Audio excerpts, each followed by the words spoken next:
50 കടന്ന അരിവില നിയന്ത്രിക്കാനായി ബംഗാളിൽ നിന്ന് സംസ്ഥാന സർക്കാർ അരി ഇറക്കുമതി ചെയ്തിരുന്നു. കൺസ്യൂമർ ഫെഡിന്റെ നേതൃത്വത്തിൽ നടന്ന ഈ ഇറക്കുമതിയിൽ അഴിമതിയെന്നാണ് ബിജെപിയുടെ ആരോപണം. കരിമ്പട്ടികയിൽപ്പെട്ട തിരുവനന്തപുരത്തെ സ്വകാര്യ കമ്പനിക്കാണ് ടെൻഡർ നൽകിയത്.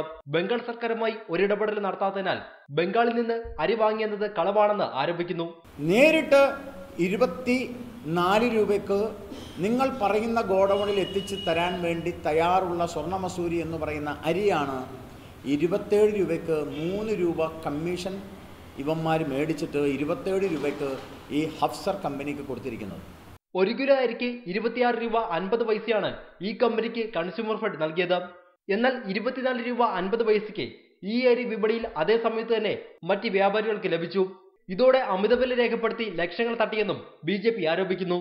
1 കിലോ അരിയിൽ 4 രൂപ 3 to 4 3 രൂപ തൊട്ട് 4 രൂപ വരെ 1 കിലോ അരിയിൽ ഈ അരി പാവപ്പെട്ടവൻ്റെ ഭക്ഷണമായ അരിയുടെ ഇറക്കുമതിയിൽ ഇവരടിച്ചു മാറ്റിയിരിക്കുന്നു.